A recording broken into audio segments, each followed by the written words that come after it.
Good evening. This is the iBUG Buzz conference call for Monday, May 3rd, 2021. We're already in May. I am Maria and I will be facilitating the call tonight along with Sandhya. This is an open forum for anyone with questions or issues with their iPhone, iPad, iPod Touch, Apple Watch, or Apple TV. For anyone who is desiring to become more proficient in using the accessibility features of these iDevices, particularly in terms of voiceover. So welcome to everyone who's joined in tonight, or to those who are listening to the call via the recorded podcast playback. This meeting is being recorded, and so we kindly have a few rules that we ask everyone to follow to help keep the meeting running smoothly. We will ask that all of you stay on mute when you're not speaking to ensure the highest quality possible of the call. When you do want to ask or to answer a question, we'll ask that you unmute and then kindly say your name and wait to be acknowledged by one of the facilitators.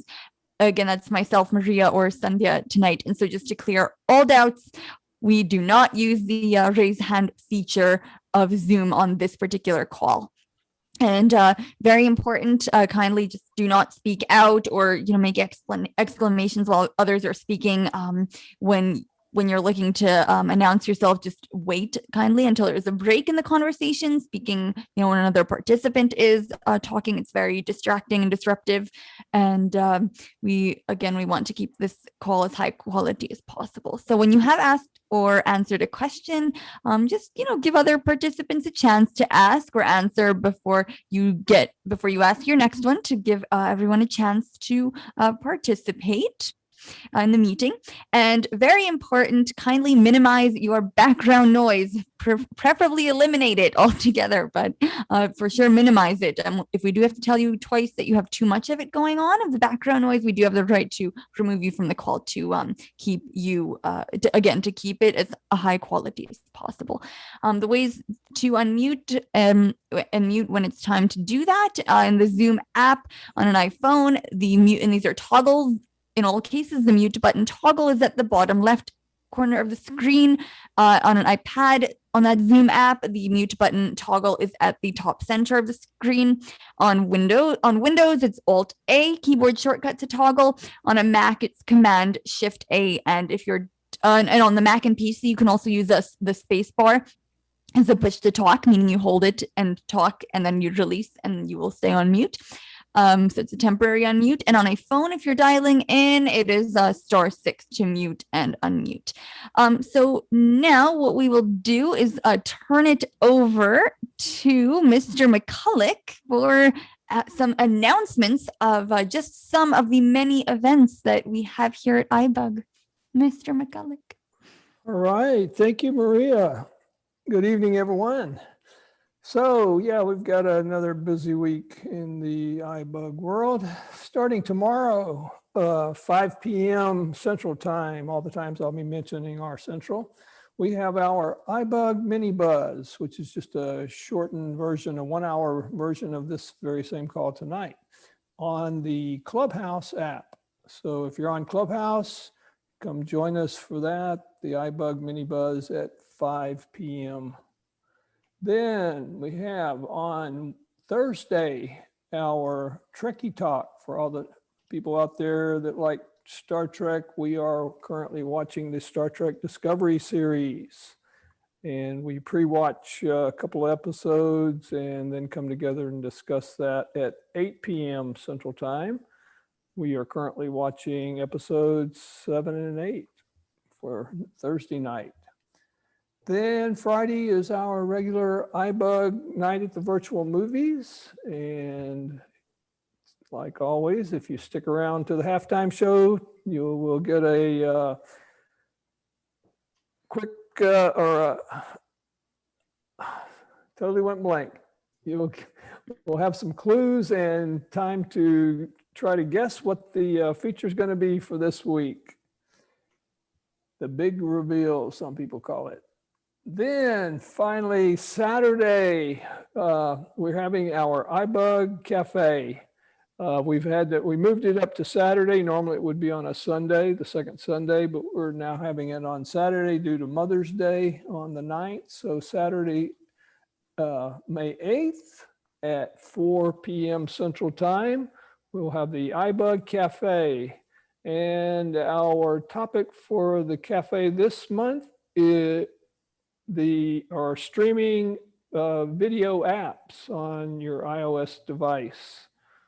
So things like Netflix, Prime Video, the Apple, different Apple streaming products, and more. So be sure to join us for the iBUG Cafe with our brand new iBUG Cafe facilitator, Shri Roy. So those are the events coming up this week. We're also currently reading our book of the month, which is Murder House by James Patterson. And we'll actually be having the meeting to discuss that on May 13th. So you still have plenty of time to read that, a little less than 2 weeks away. And finally, I want to tell you about our drawing for the Apple Watch Series 6. We're down to less than a month now for getting in on that drawing. For a donation of only $10, you can be entered into our drawing, or to up your chances, you can get 6 tickets for $50. So all of those proceeds go to continue all the good work that's going on in the iBUG world. And that drawing will actually be held at our iBUG Apple Workshop on May 22nd. So be sure to get in on that drawing. And we thank everyone that's already made donations and gotten in on the drawing. And so to find out more about iBUG, you can always visit our website, ibugtoday.org. Find out about all these announcements that I've just gone over, plus all the rest for the month of May and ongoing. And you can also join us on our Facebook group. That's facebook.com/groups/iBugToday. And follow us on Twitter. Our handle there is @iBugToday.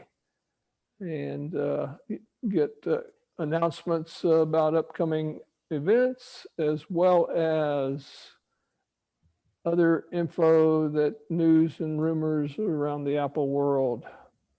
One thing I forgot to mention on our iBUG website, ibugtoday.org, there's information there if you're interested in some individual training. If you're a brand new user to the iPhone, then we have a one-on-one training called the iBUG Jumpstart Mentoring Program.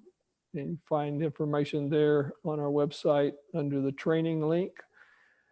And also, as Maria pointed out, recordings of all of our training sessions are available there on the website.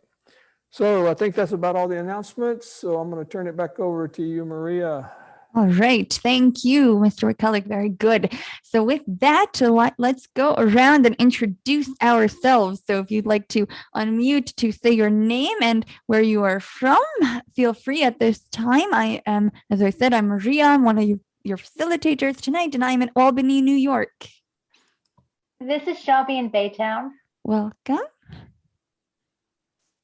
This is Dee in Southern Illinois. Hello. This is Ned from Central Texas. Welcome. This is Dan from Southern California. Hello. Dana in Cincinnati. All right, Dana and Herbie, welcome both. This is Jim from Central PA. Welcome. This is Stephen from Austin. Hello. Hello. Keith in Chanel. Austin. Welcome, Keith and Chanel. I'm doing great tonight. I'm getting both people once. All right. Very This good. is Gail from Houston. Hello, welcome. I'm Maria. Okay. Donna Anyone? from Southeast Texas. Welcome. This is Judy. Okay. Well, Judy and who else? This is Jim from Jim. Okay. Central North Carolina. All right, welcome. This is Sandhya from Houston, Texas. Welcome. Eva, Missouri City. Eva, welcome. Okay. Sri, was that you? No? Yes. Oh, it was you. Okay, well. This is Joe from Norman, Oklahoma. Hello. This is Carrie from Fort Worth. Welcome. This is Andrew This is from Carol. France. Welcome, Andrew. And who else? Carol from Houston. Okay, welcome, Carol. All right. Anyone else like to say hi? And Michael again Jody from from- Houston. Welcome. And Jody from New Hampshire. Jody, welcome. Linda from Mumble. Welcome. Roy from Fort Worth. Hello. All right, very good. Anyone else? Freddie from Galveston County. Welcome. All right. Anyone else out there? All right, very good. Do we have any first time callers this evening? Don't think so, but just in case. All right, very good. Well, then before we jump into our questions tonight, we're going to take a few minutes because iOS 14.5 was released last week, and this contains quite a few features for a point something version in between the major versions. So we're just going to go through some of what that is all about. And if anyone wants to have any discussion points on that, or, if you have, your air tags, if you've received and want to share impressions and such of those, we can do that. And then we will jump into any other questions that we may have.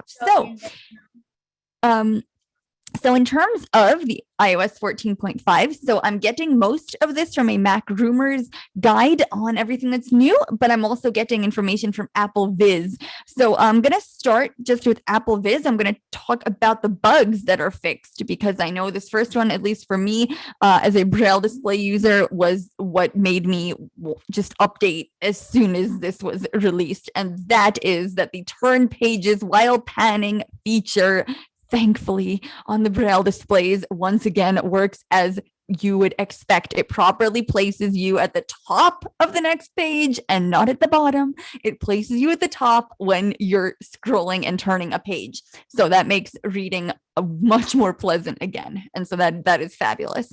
Some other bugs that were resolved when starting a new conversation in the Messages app using Braille screen input. VoiceOver once again speaks words that are deleted if you have deleted them by word with the 2-finger swipe left. And for more info on the Braille screen input, you can check out our iBUG workshop that we did a couple weeks back. It's on our website. Full disclosure, I was the one who did the Braille screen input demo, but that's not why I mentioned it.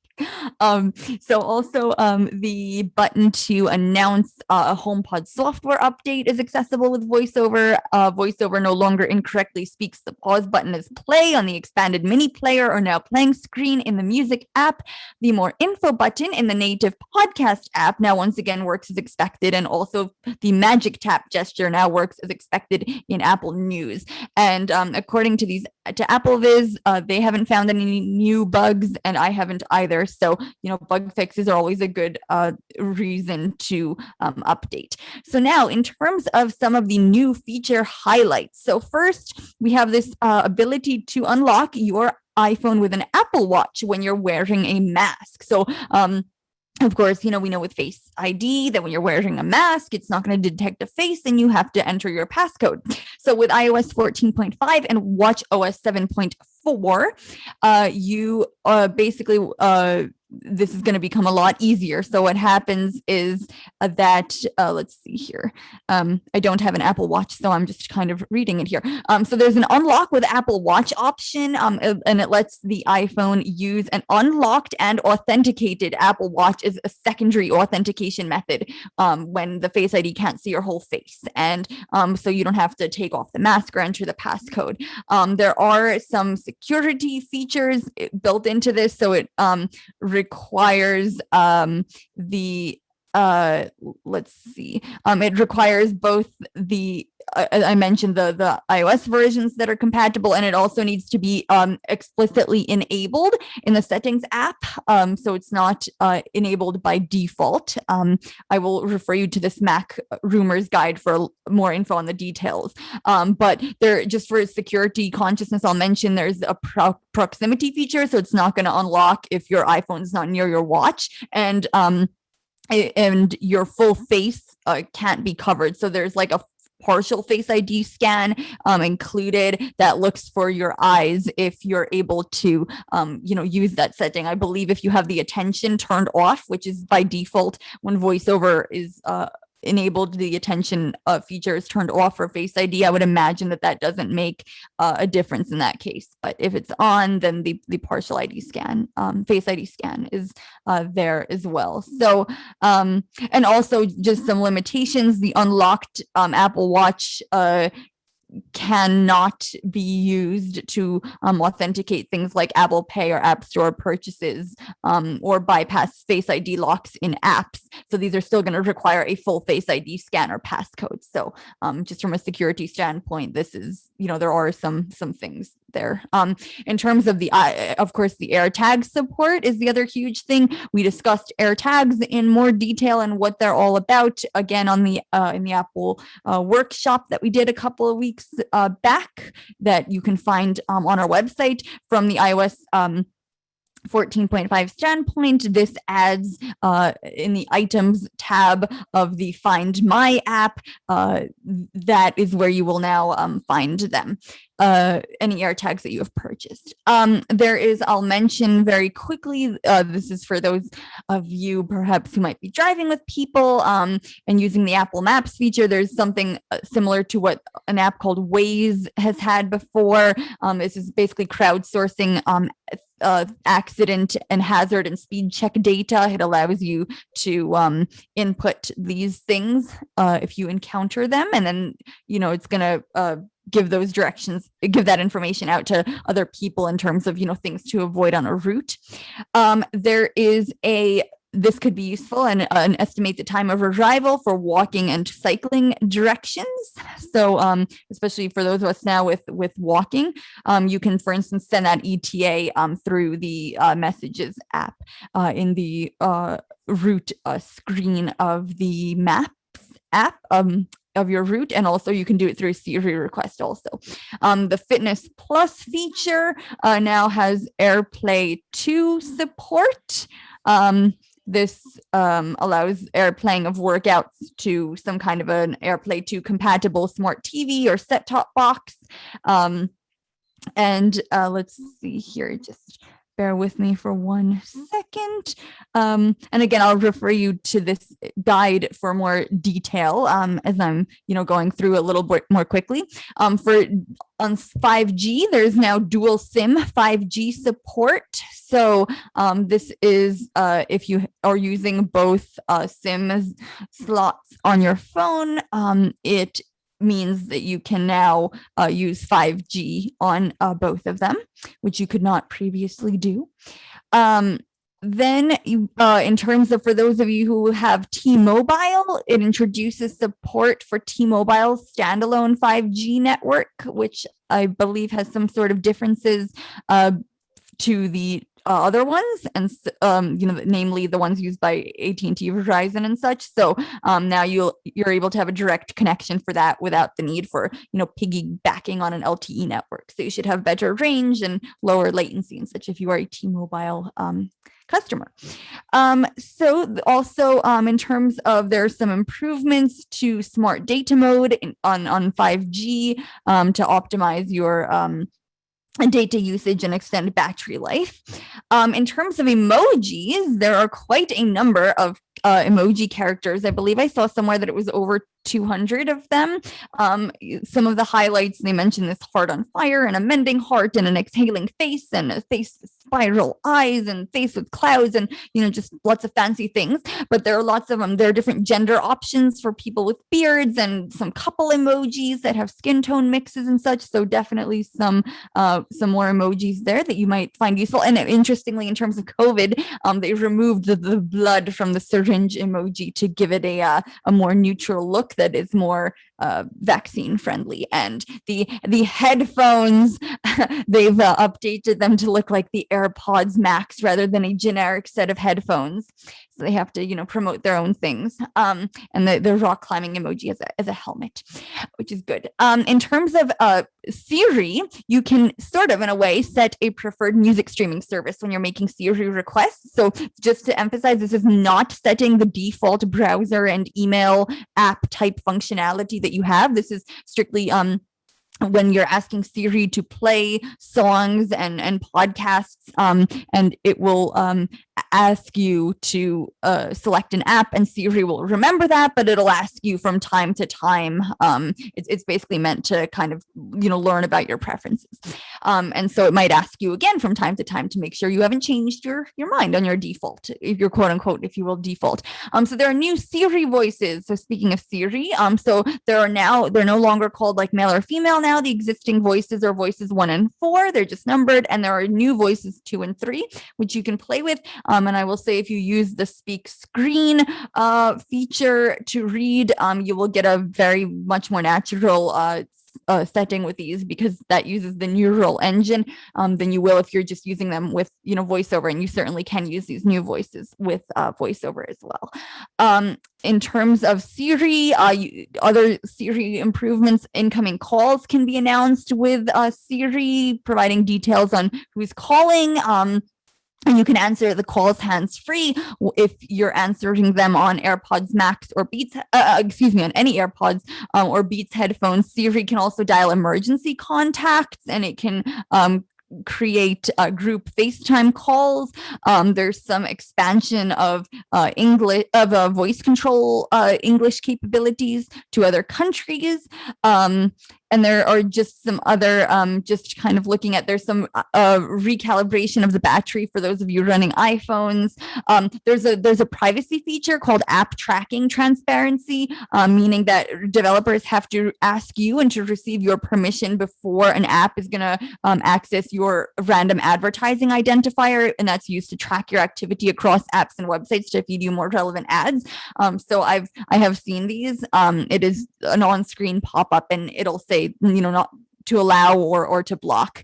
So that, in terms of privacy, is a pretty large one. And let's see, I'm just kind of looking very quickly here.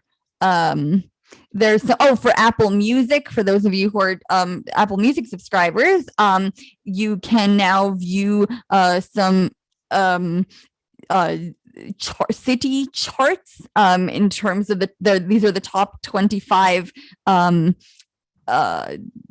most played songs in I think it's over 100 cities or so. There are quite a lot of them. There are options to do things like share lyrics and song clips to other people.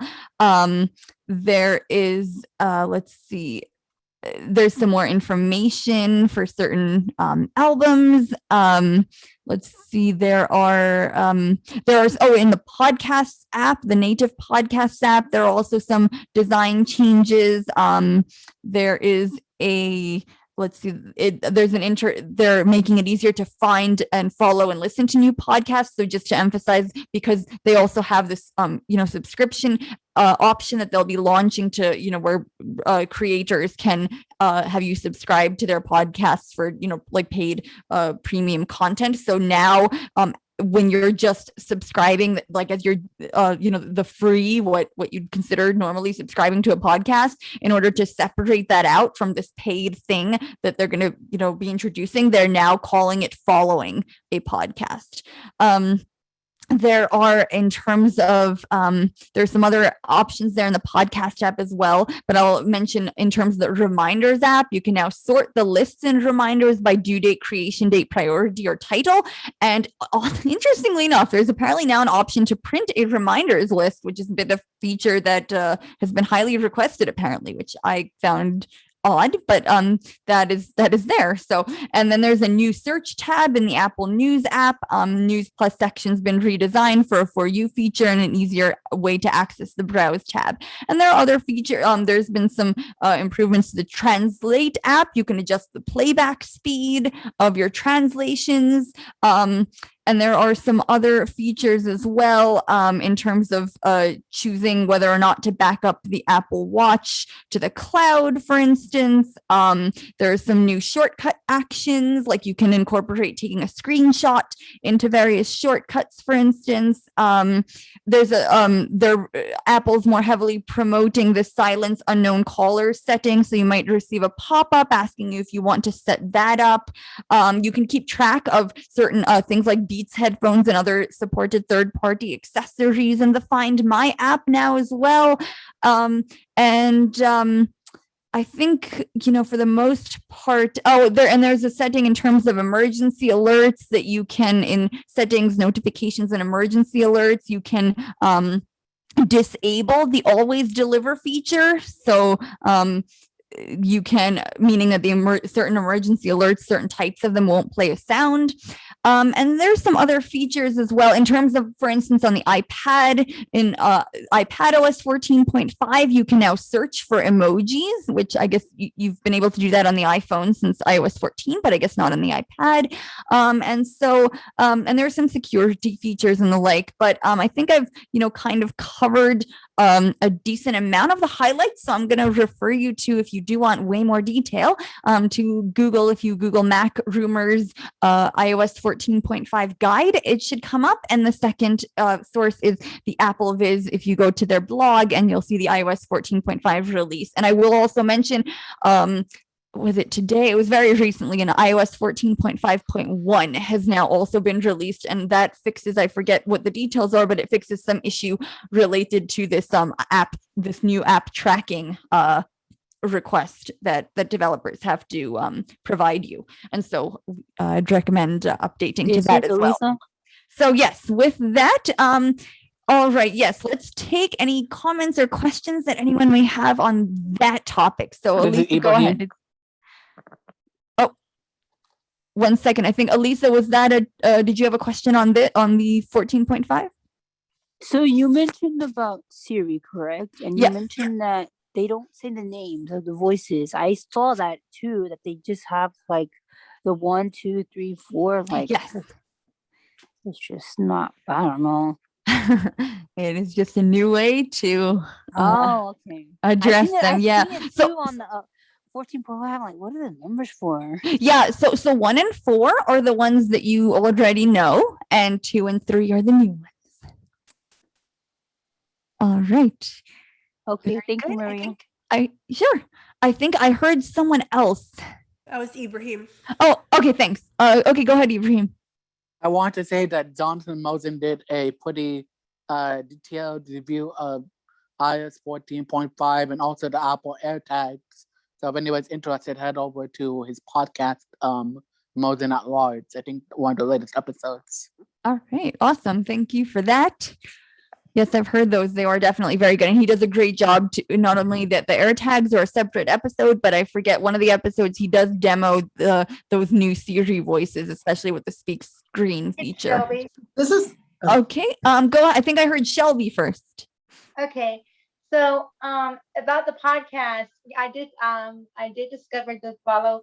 Also, I noticed does it still delete the listen you listen to a podcast episode and then is it still how do you delete them once you listen to them, or does it still automatically delete themselves? All right.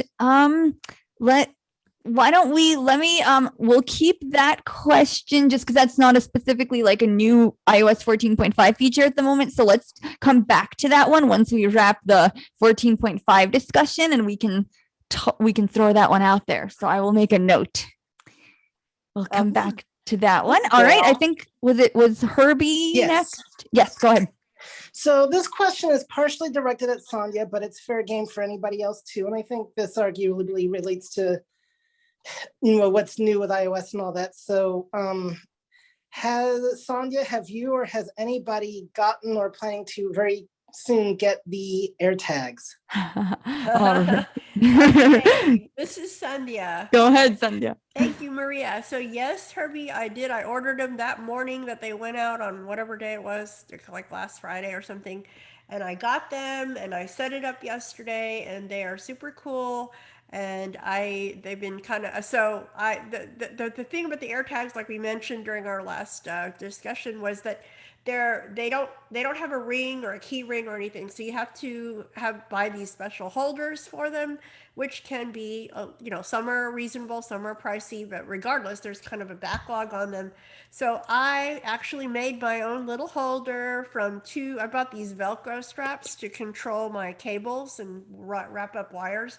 And so I was very proud of myself. I felt like MacGyver in a very, very simple sense. So. Oh, very good. Well, this is Herbie. Now, I'm not recommending this, but I have tweeted it out. But website called iFixit has instructions on how you can carefully drill a hole in an AirTag for a key ring. Now, I am not saying anybody should do this, but yes, retweet or disclaimer, an iBUG retweet does not necessarily equal endorsement. Right, yeah. No, it does not. It's public information that's out there, and I'm not even personally endorsing it. So. Okay, very good. I have just one more follow-up. This is Yes, go ahead, Sandhya. So I did try, the whole point of these AirTags, in case anybody missed it, these are tracking devices so you can find your various items. So I did put it on my wallet and, just stuck it in my purse and, it does tell you or I had it next to me on my bed and it said 2 feet away.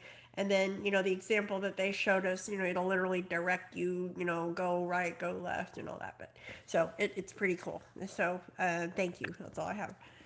All right. All right. Okay, let's since I took your question, let me go to Shri and then I can come back to you. I just want to make one comment about the AirTags that I learned yesterday. So I read an article where, one of the rules was that you can't put an AirTag on somebody that, you can't just throw an AirTag on someone and track that person. What I found out was if you do that, you don't automatically get notified. It does take some time. So I just want people to be aware that, I was expecting you would get notified right away if somebody threw an AirTag at you and you didn't know, you would know right away. It doesn't. Mm-hmm. It may take an hour or so for your phone to recognize there's an unauthorized tag that's tracking you. This is Sandhya. Okay. Go ahead, Sandhya. Just to respond to that, I saw something in those updates. There is something that you could literally do a search to make sure you're not being tracked. I think it's called Find My Safety or something like that. And I guess that if you're really paranoid, you could keep checking yourself or whatever to make sure nobody's tracking you. But that's the way I understood it. I haven't tried it yet because I don't think anybody's trying to track me anyway. But okay, thank you. All right, thank you. All right, Lisa, was it a comment on the AirTags? Well, I just had a question about the AirTags. Okay, go ahead. I don't know if I should wait. Well, I guess we're still on the topic of AirTags, so why don't you go ahead? How much did they cost you and where did you get them from, Sandhya? Okay. All right, Sandhya, go ahead. Sandhya, yes, I think I just ordered them from the Apple store and they were, you can either get them $29 for one or a pack of 4 for $99. All right, very good. Anything else on iOS 14.5 or the AirTags? This is Jerry. Oh, all right, sorry, go ahead, Michael. And then we'll take Jerry. Yeah, one thing on the tracking, especially if you got the iPhone 10 or higher, which allows you to use the ultra wideband to, really I mean, it's really telling you the truth. If I had put it in a backpack and, put it in another room, and it just so happened the directions were telling me, what I ended up doing from one room, I ran into the wall. It told me it was still straight ahead, 2 feet. So obviously I can't, I was thinking maybe it was messing me up, giving me bad directions or something, but then I figured out that no, it's just, using the ultra wide band. And so it's just giving me a straight line direction. So obviously I had to go around the wall, get to the entrance to the other room and come in that way. And then it started giving me directions again to where it was in that other room. All right, very good. Thank you for that. All right, Jerry, I think you wanted to make a comment. This is Yeah, I did. That's a great story, Michael. That really is. But the comment that I wanted to make was, I've been pondering, what is different than, those the File? Yeah, the files. Tile, like a T. Yeah, Yep. yeah. Thank you. Sure. Between the air tags, I know these apparently will direct you more, except for Michael who crashes into walls. And I think they're about the same distance, right? They're like 30 feet or something like that, up that you can track something, that you distance away. Yeah, does anyone have any inputs on the distance? I do know in terms of the precision finding that is, kind of the range at which it'll start. Again, the tiles don't have necessarily the precision they don't have precision finding. It's Bluetooth only. So I'm not sure if anyone. Somebody was going to comment. I didn't hear who. Yeah, Sandhya was right before you. So yeah. No. I was just saying that Gail had a comment, but sorry. Oh, thank you. I missed that. I think Ibrahim wanted to say something right now. Yeah. Okay. Thank you.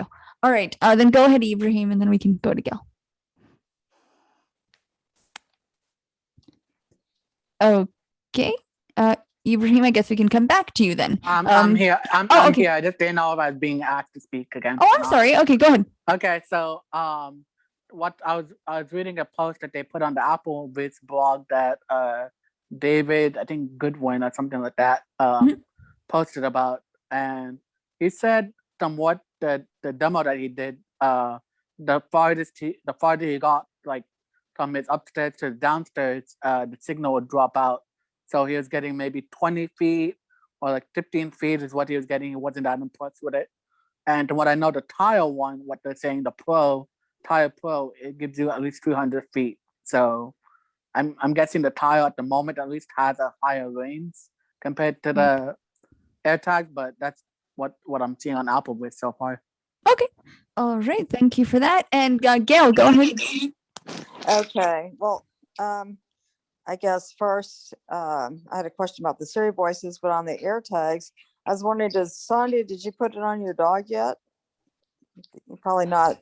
Since you're making the holder, you probably didn't put it on Misha yet. This is Sandhya. Go ahead, Sandhya. I have not. No. No. Okay. Yeah, I was wondering if you could put it on a dog, but well, when you're done with the AirTags, I had a question on the Siri voices on. All right. I think we've discussed the AirTags for a few minutes, and since we talked about them at our workshop and such a couple weeks back too, let's shift over. This is Jody. Okay. Can I ask a quick question about the AirTags? Do you need a newer phone, or will it work on the SE 2020? It does work on the SE 2020, but you won't get that precision finding because that SE 2020 doesn't have the ultra wideband chip, so you will just get Bluetooth. Okay. Thank you. All right, very good. All right, Jody, let's go back to you. I'm sorry, Gail, let's go back to you with the Siri question. Okay, I was wondering, with 14.5 with the new Siri voices, I know you go to Siri in search, and I haven't done it yet. I just updated. But if you go, say you want to play the 2 or 3, or say Can you play them? And then if you want to try them out, you have to delete the current one, right? Before you have to download them or delete the current one, or Yep. All how right. does that work? Sure. All right. Would anyone like to take that and talk about the voices? Can you have multiple ones on your phone at the same Well, time? I didn't think so, but I don't think you can. Okay. All right. Anyone inputs on that? Elisa? All right. Go ahead, Elisa. Gail, you do have to re-download your new voices for Siri. You have to re-download because at 14.5. You have to download them. If you said you wanted to click on one and you wanted it, you have to download it. And then delete the one that I have, the current one. No, it's gonna change it automatically. Oh, it'll change it automatically. Yes. Okay, so you don't need to delete anything then. No, it changes automatically. Okay. All right. Thank you. All right. Perfect. Thank you. Okay, so you can just try different ones then, is what you're saying.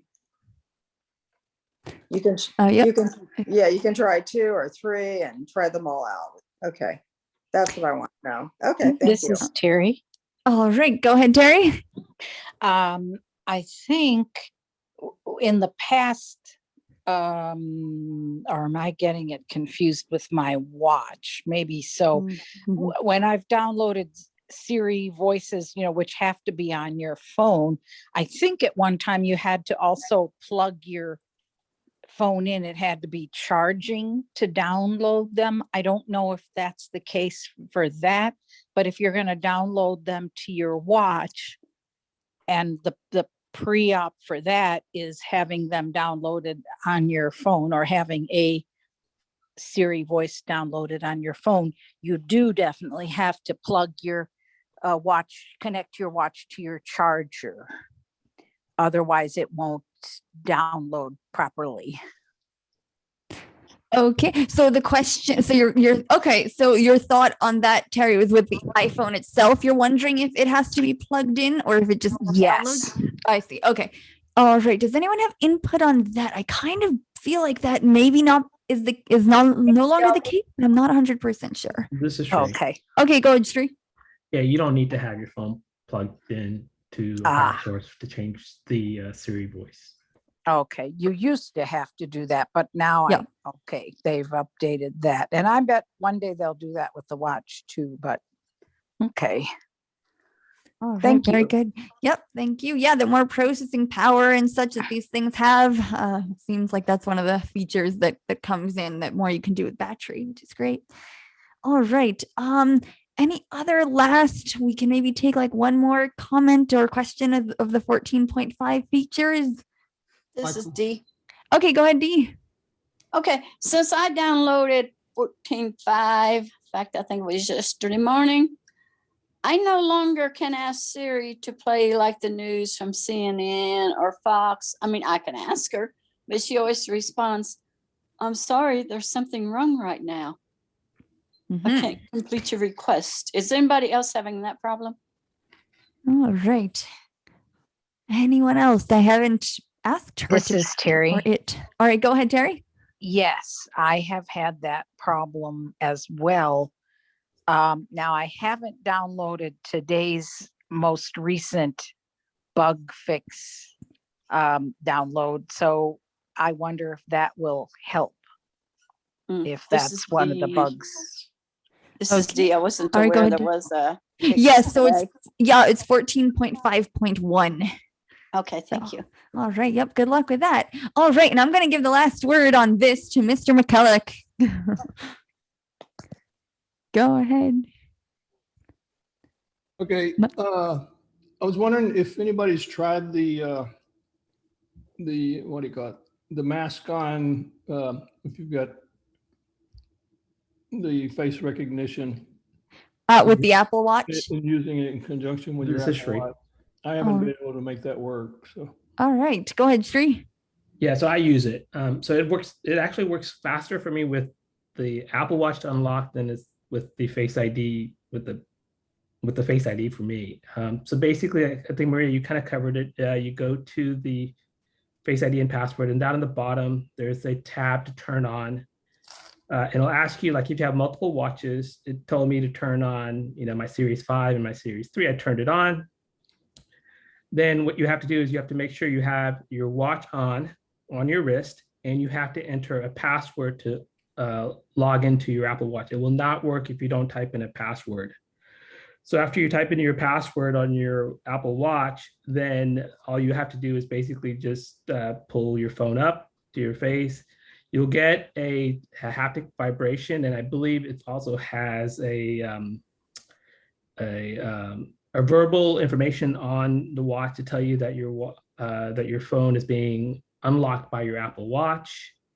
And for me, I just wait for that little vibration on my watch. As soon as I get the vibration, my phone is unlocked. And then you can also lock your phone. Okay. Watch. So I guess what I heard you say that's kind of key is you have to have your Apple Watch face on during that process. I'm sorry, say that again, Michael? Your Apple Watch, you have to have the face on. The Apple Watch has to be on. Yes, your Apple Watch has to be on your wrist, and it has to be unlocked. Right. Meaning you have to put in your code for your Apple Watch. But I mean, does the display itself have to be on? Nope. I could have my wrist facing down. Okay. It still unlocks. Okay, I'm going to play with it then.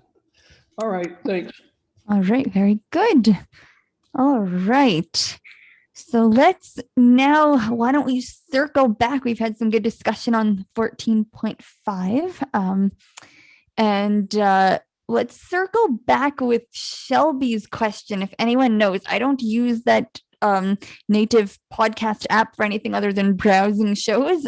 So does anyone have any thoughts on deleting the podcast episodes and how you go about doing that in the native podcasts app? Or can you set it to automatically delete episodes once they're played? Does anyone have any knowledge on that? All right. Well, hearing none, it sounds like that is something to explore and get back with. So this is Dan. All right, go ahead, Dan. Yeah, if I don't know who asked the question, but if that person goes on to Apple Viz, there's a podcast that Thomas Donville did, and he said that the way that you set that up is you have to go into settings and find the settings for podcasts, and there's a little toggle that you turn on that has it automatically delete episodes after a certain time after they're downloaded. It's Shelby. Okay. Yes. Go ahead, Shelby. It's yeah, that's true. I've noticed I've had trouble with it ever since the new iOS came out, the new iOS 0.5 came out. And that's why I was asking, because it's, with the new layout of the podcasts and everything. And I'm like, how do you delete it? Because then it's backing up to my computer and it's backing up to everything. So I'm like, okay, how do you get rid of them? And I discovered that if you delete them from your library, that should help you with your storage. But if you keep listening to the podcast, listening to the show, it kind of backs up your traffic. And there's a traffic jam.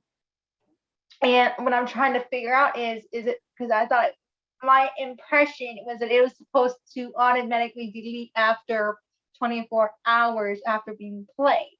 So I'm gonna have to go into and go in my settings for each show and explore and get back with it all right. Well, it sounds like, Shelby, then it sounds like you were saying you have to, I guess, explore a little bit and see how it works, and let us know. Hopefully you can find a solution to that. And I apologize, I didn't realize you were talking about a 14.5 specific issue. So sorry about putting your question in the back of the queue. But good luck with that. This is Shri. All right, go ahead, Shri. I just want to make one more thing about, you mentioned about answering the call with Siri. Yes. I was able to answer an incoming call while my phone was on the desk. I just said the wake word and I said answer call. It answered. I wasn't wearing a AirPods or Bluetooth Oh. headset. So I just said, "Hey, SIR," but I did set it up that I had set it up so the wake word was turned on, Mhm. and then I just said, "Hey Siri, answer call," and it did. Oh, okay. Well, excellent. Thank you for that. Very good. This So I is guess it's Terry. yeah. Okay. Go ahead, Terry. Oh, Yes. One I'm second. Gary. Go ahead. Go ahead, Terry. Oh, hello there, Jerry. Oh, hi, yeah. Yeah, Terry. Go ahead, Terry. Yeah. One caveat to that is that your ringtone, or I guess that's what I'm going to call it, your notification that you have an incoming call, let's say that, the volume has to be low enough so that when you say the HEY Siri word, it can be heard. Now, I tried it today because I don't have the Apple products, but I tried just doing it, having it sit on my desk, which I understand you can do, and it didn't work. But I wonder if it's because the volume level of my ringtone was too high. This is Sri. Interesting. Okay. Go ahead, Sri. So basically, when you have, there's two settings that you have to turn on, and I'm not sure if did you have your phone upside down or was it facing up? It was facing up, and I have the face feature down. Hey Siri, wake up. Yeah, I have that turned on, but Okay. the phone was facing up.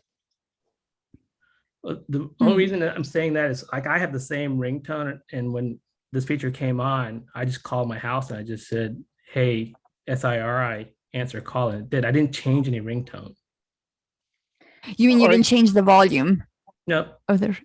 Yeah, that's what I'm saying. You have to make sure the volume level is low enough so that it can hear you. So this is Sri. Okay, go ahead, Sri. Are you talking about the ringer volume being low or the overall volume being low? No, the ringer volume. Huh. Well, I never changed my ringer volume, so I'll try it.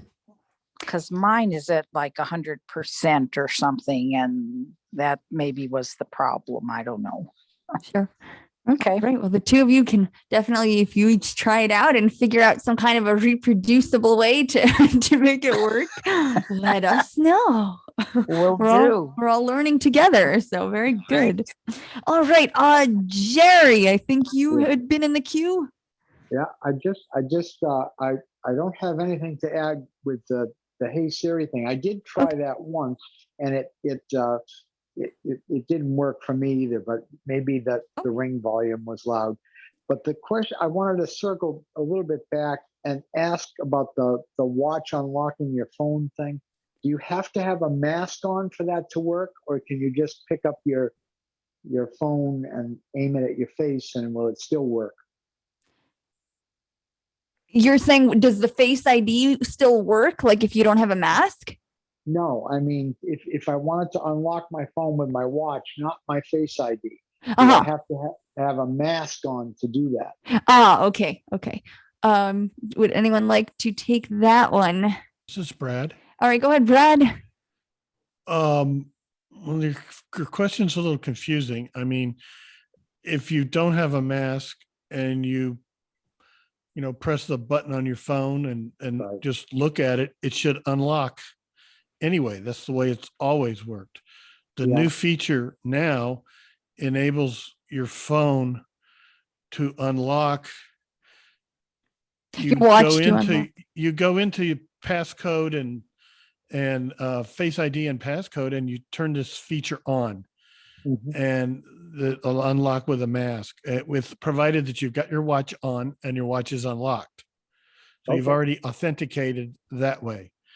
And then if you're wearing a mask and you press the side button and look at your phone, normally, as long as we've been wearing mask, it won't unlock. You got to pull your mask down. Well, now when it sees you wearing a mask, and I don't know if it's actually maybe even looking at your eyes a little bit and maybe recognizing part of your face, but I did it the other day without even thinking about it. I had a mask on and I had already turned it just unlocked. I felt a little haptic tap from my watch and it unlocked. Now, that was without sunglasses on. I did it later on with sunglasses on, and maybe just like all Face ID, it's got to get used to it, which made me wonder if it was looking at my eyes the first time. But no, I mean, I don't know if that answers your question or not. It does. Thank you very much. It Okay. does. Thanks, Brad. All right, very good. All right, thank you. Who would like to ask a new This is question? Ibrahim. Okay, go ahead, Ibrahim. So I've been having a problem with Twitterlific for the last couple of days. I re-downloaded it on my phone and tried to log back in. And I do have the password and everything correct saved into my Apple iCloud keychain thing. So it asked me to use my fingerprint to authenticate. I did that. And it does not let me into the account. It just like stays, it's like stays static on the same page. It doesn't move backwards or forwards or pops it with any error messages. And I've also noticed when trying to type in the password like manually, it deletes it halfway through. Like before I can even finish typing it, it deletes the password. So something's gone off my Touch ID or the app itself, and not really sure what. Okay, does anyone have any input on that? Any Twitterific? I do use Twitterific, but I haven't been prompted to, log in or anything like that. Do you know, like what prompted? Was it just one day it stopped working, or did you get a? Just the last day I re-downloaded it, and it asked me to put the password in and everything to connect with Twitter. So I did that, and as usual, after I did that, it said, "Hey, would you like to save this account to the Safari keychain or whatever it's called?" So I said, iCloud, "Okay."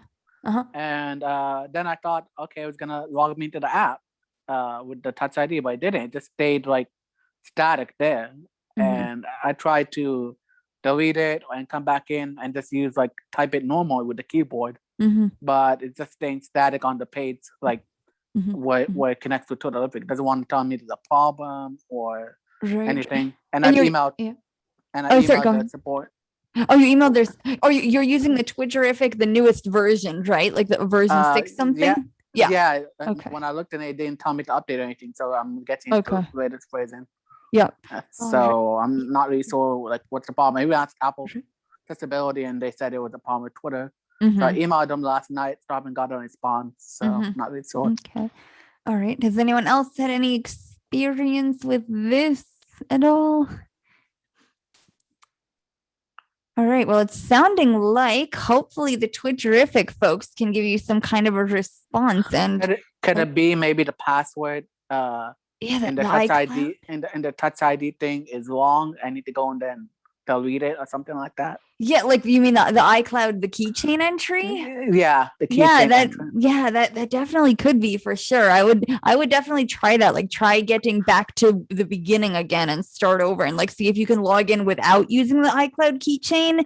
And then if you can, then let it save. Because I haven't I do use it quite often, and like I haven't had any issues over the last couple of days, and I haven't been prompted to re-log in or anything like that. So from an app perspective, where do I go in settings to look at my save password stuff?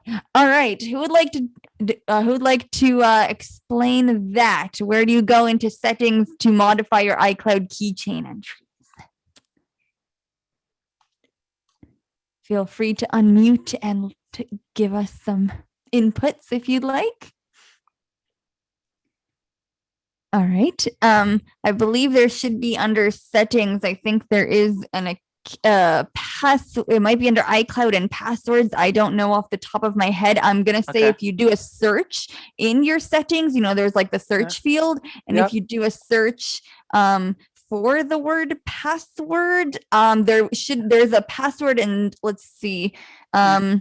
There are several things that are going to come up, and one of them is going to be the setting here for passwords, and I believe that is it. I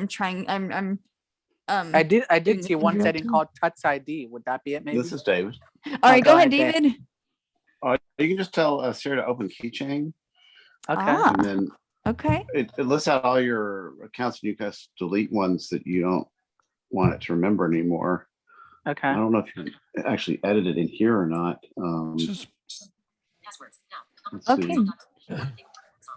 This is Brad. All right, go ahead, Brad. I'm sorry, I didn't catch the first part of it. You're asking where to find the passwords that have been saved. Yes. And Yeah. edit them. It's under settings and go on down and you'll find passwords. It's on the Okay. main screen of settings. Okay, thanks. All right. There very is a good. keychain, which is under your Apple ID, but I believe that's your settings for keychain, and you're not going to find your passwords Your in there. passwords. Okay. And you Okay, can so go I'll through go to the there and you password. can delete them and Mm-hmm. see what they are and all that kind of stuff. So Yes. do I do that in passwords or under the keychain you mentioned? No, under the you do it iPhone? under Passwords, right? settings and then passwords. Passwords. Okay. I'll Go do Yeah, that. down the Thanks, list guys. there. Yep. So it's right there on your root.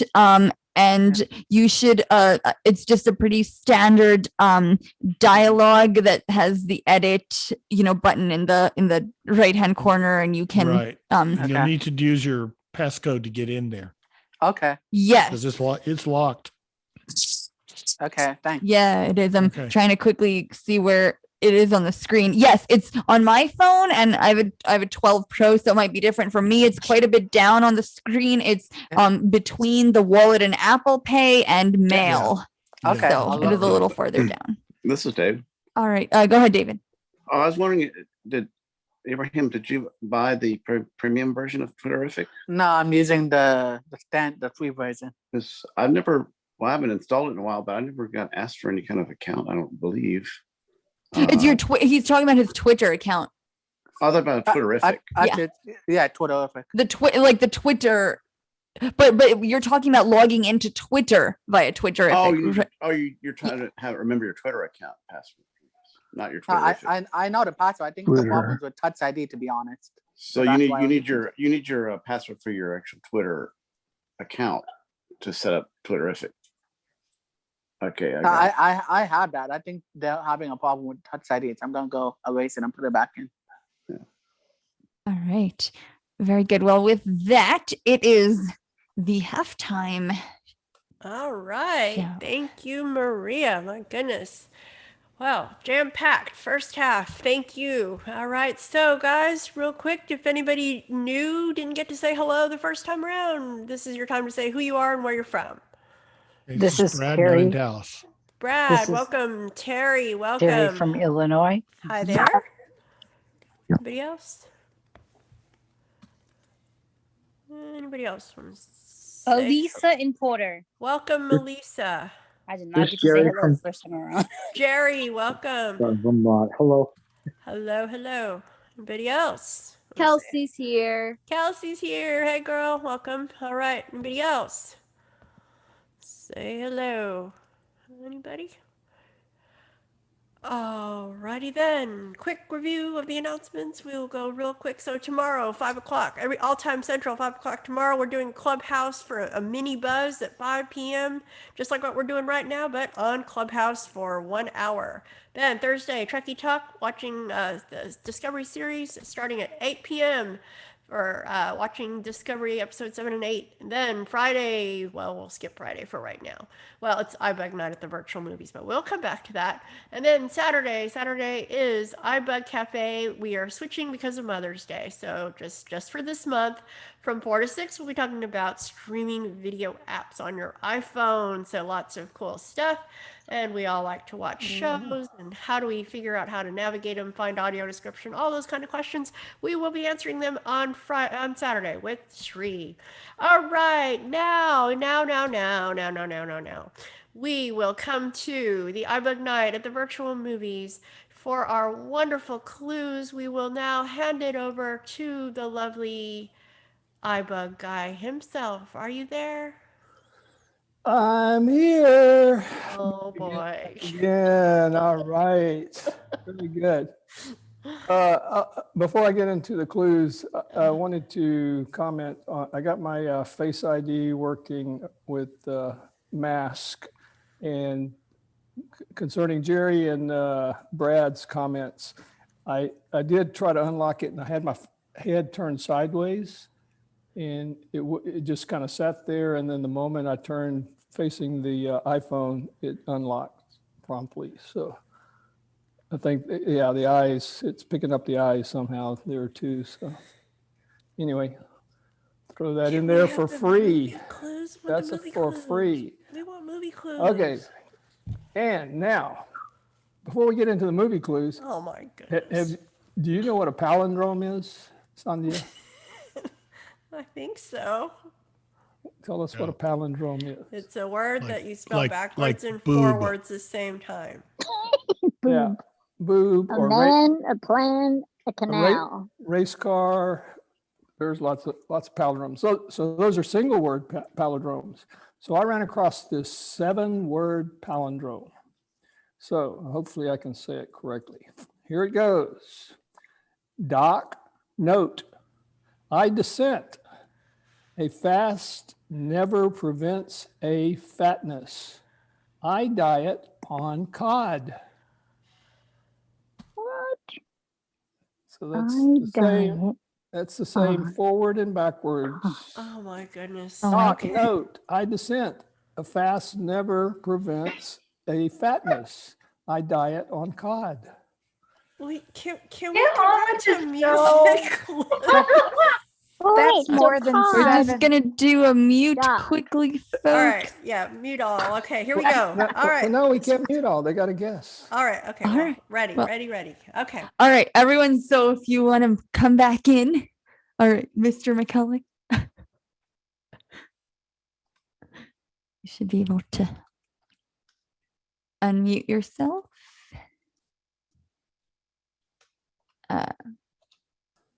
Unmute. Okay. Yep.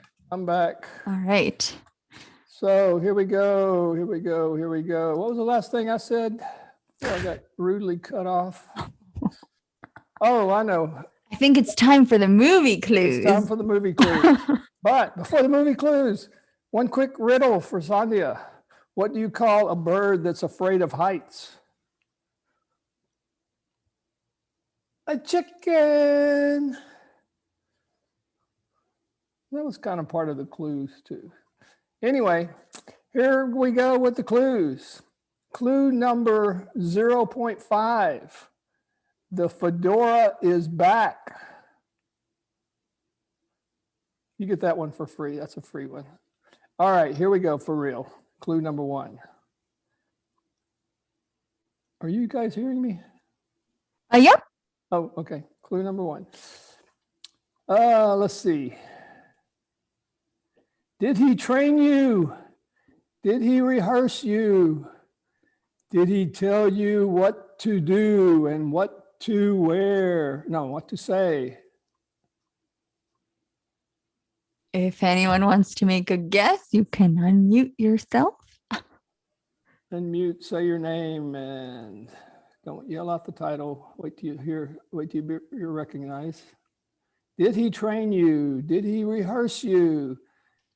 Did he tell you what to do and what to say? Nobody got it. Okay. I thought that might give it away. Those are actually some key lines of the movie. Okay, clue number 2. This movie is about how the director used, feared, and tried to control women.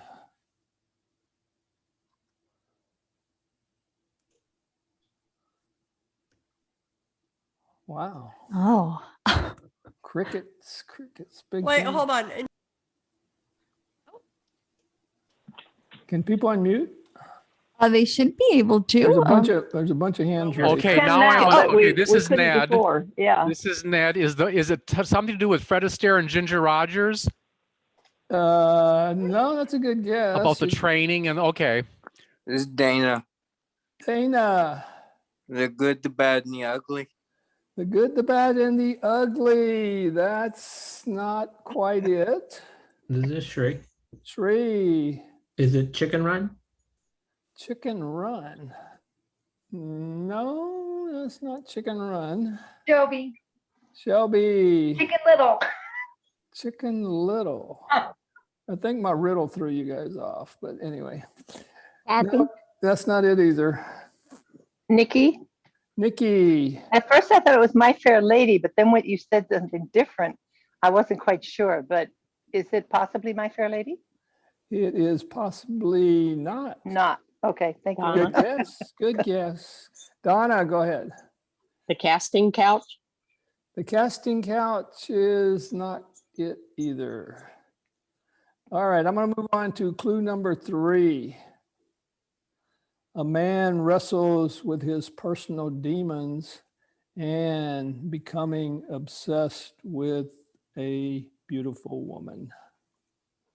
Again? This is Shri. Go ahead, Shri. Is it 10? 10 is not it either. All right, 5th and final clue.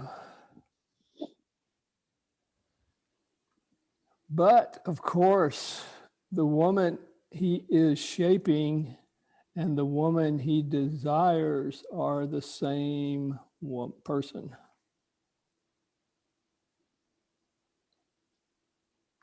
A Star is Born. This is Ned. A Star is Born.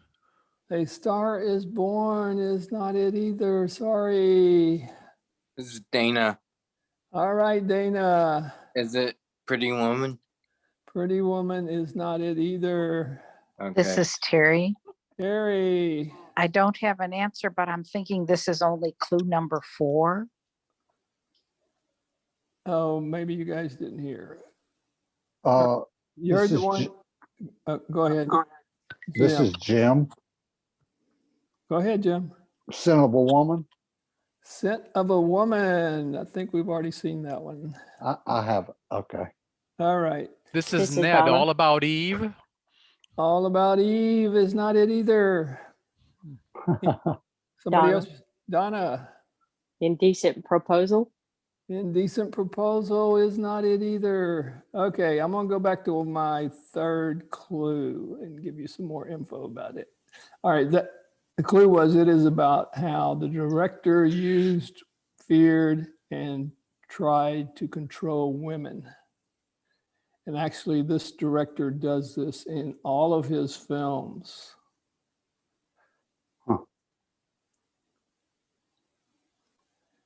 This is Ned. Is it a Hitchcock film? Yes, it is. Very good. Now, which Hitchcock film? Now you can go back to my chicken afraid of heights. The Birds. This is Ned. The Birds. Nope, that's a good guess though. This is Brad. Yes, go ahead. Let's try Vertigo. Vertigo is it. Ding, ding, ding. Very good. We had to give that away. All right, Johnny, what do we have for our winner tonight?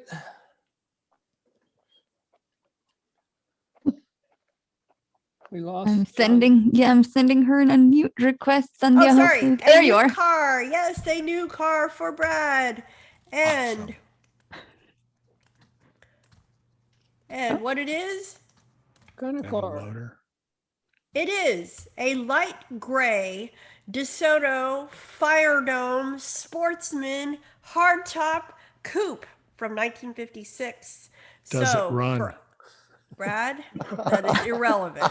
The fact that I could say all that, you should be happy is that true. you got it. All right. You Whatever knew that what a is. DeSoto was. I thought I you thought he was an don't, but explorer. I can read. All right. So there you go. There you go. All right. So enjoy, Brad. Enjoy light gray. We'll All go right. with And it my- has light iBUG color interior, red and black. All right. Very good. Nice. Thank you, Mr. McCulloch. That wasn't painful at all. Okay. Okay. Well, now Thank you for participating, and Marcus. I forgot what it was. Mr. McCulloch. I messed up. Yeah, I know. We all know. I think you're trying to think of Michael's movie minutia. Thank you for joining Marcus Movie Minutia. Mr. McCulloch, can you say goodnight, please? Good night, please. Oh, thank you. There. All right. Thank you. Okay. So join us this Friday at 8 p.m., 7:30 for the social time. All right. Now back to our regularly scheduled program. We're going to dispense with all that frivolity and get serious once more. All right. Somebody new that hasn't had a turn, please pose your question now. This is Elisa. Hang on, Elisa, you've had a couple of questions, so I'm going to come back to you. All right, anybody else that hasn't had a term? Somebody This new. is Jim. Kathy. Jim, and then Kathy. Go ahead, Jim. All right, I have a question about the Apple Books app. I'm trying to read a novel in there, and I was wondering about the best way to do that. I've done the two-fingered swipe down, but every time a notification goes off, it stops reading. Is there anything I can do within the Books app to stop that from happening? And also, is there a way to hit the home button and lock the screen on that app? All right, Thanks. who can help Jim with the Apple Books app? Anybody? Any users? Anybody, someone who's actively using that app? Okay. This is Jerry from Vermont. Jerry, go ahead, sir. One thing I'm pretty sure if you can, like there's a thing in notifications where you can disable them for an hour. It says take an hour break or something like that. And so you could read for that length of time. You should. The other thing is usually I don't believe Apple Books has a lock, a working while locked feature on it, like Bard. This is Maria. Go ahead, Maria.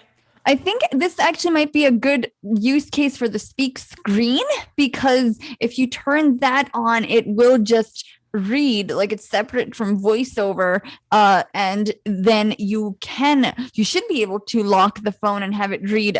To activate the speak screen, so you have to turn it on, you have to enable a setting in accessibility, and then it might be under vision. I'd have to look at it, but I think it is. And then to use it, you would do the two-finger swipe down from the status bar, not from anywhere else, because then voiceover will take over. But if you do it from the status bar, then the speak screen should kick in, and then you stop it by doing the two-finger tap anywhere on the screen when it's unlocked. But you should. The last time I used it, I feel like I was able to read, lock the phone and have it read. So I would say give that a go. All right. Thank you, Maria, and everybody. Jerry. All right. Okay. Good luck, Jim. Hope that helps you. All right. Next, we have Miss Kathy. Kathy, what's your question? So my question encompasses the iPhone and the Clubhouse and my inability to say hello. So I was trying to unmute to say hello before, and I had gone into participants, and so I was trying to find the top left corner where I could get out of participants and go back to the screen, but I had a stupid notification from the Clubhouse, and I couldn't get it off of there to get behind it to hit close. And that leads me to the question, like, how do you, sometimes the notifications go away too quickly, and then sometimes they won't go away at all. Is there anything? Right. So you were in your Zoom app and you were trying to say hello, and then the Clubhouse notification came in. Is that your question? How to? Yeah. So when it seems to cover part of the screen, and right, you can't. Right. Okay. Who would like to help Kathy with the basically closing or dismissing a notification? This is Shri. Sri, go ahead. Yeah, so if you do get the notification on the top of the screen, if you just tap on it and then flick up or flick down, one of the options is going to ask you to dismiss the notification, and you can double tap, it'll go away. Huh. All right. This is Jerry from Vermont. Go ahead, Jerry. The other thing is if there's one, make sure if you have your notifications set to banner alerts only, they just show up and go away, and sometimes they don't even talk until you want to talk to them. If you have it on persistent, it's going to stay there and chatter at you. Whatever notification it is that's bugging you the most. And like I said before, you can turn off notifications for an hour if you're doing something. I forget what it says. It says take a break for an hour or something like that. and that might be in do not disturb. And then you can do whatever you want on the phone, a Clubhouse or whatever have you. And it should be okay with the notifications, you know. Okay, Oh, thank you. so Go Miss ahead, Kathy again. Uh-huh. This brings me to, I guess, another thing that I haven't been understanding very well, so I just ignore it. The difference between what's the other thing? You have banners, badges, and isn't there something else that's in there that I'm never sure what the difference Yeah, is or go what. ahead. Yeah, so Brad is going to describe these different notifications. Go ahead, Brad. Yeah, well, it's like Jerry said. Yeah, when you go into notifications, you can set it for either a banner or a persistent. I can't remember the third thing is. Badge app. App badge is something else. But yeah, like you said, you can set it really those things that pop up on the top of the screen. A persistent's going to stay there. And you're going to need to do like Shri said, touch it with your rotor on actions and flick up, and you'll get the choices how to, dismiss it. A banner is going to pop up, and it may not even voiceover probably won't even say anything. It's kind of a sighted person thing. However, if you are aware of it, you can always tap on the status bar and 3-finger swipe down, and you'll go to Notification Center, and they will be in there, and you can review them later at your discretion. And that may be what you want to do is go back into the settings for Clubhouse and set how those notifications are displayed to you. That's it. Right. This is Terry. Terry Go again. ahead. Hang on. Okay. Terry and then Jerry. Terry Okay. Ann, go ahead. Would sounds be the other one that you're trying to think of? Banners, sounds, and Could be. Yeah. Systems. That's one of the things. Okay. All right. Thank you, Brad. Terry Ann. Okay, go ahead. Jerry from Vermont. Go Okay. ahead. The thing is, it's banners and persistent. And you flick when you get to the notification that you want to change, you just flick up and down. And once you get into, I think it's notification style or something like that, it'll say banners, and then you flick up or down, and it says persistent. And persistent's the one that's chattering at you. I'm pretty sure. Yes, now the that's badges app is apparently it has something to do with. Well, for example, I have my Fahrenheit app, which I still use every once in a while, not on badges, and it won't actually read the weather, the temperatures every 10 minutes or whatever it does. If you put on badges, it seems like badges allows the display to read the thing whenever it pops up. That's my impression anyway. I'm not completely sure, but that's what I think. Okay. This is Keith. Thank you. Okay, go ahead, Hi. Keith.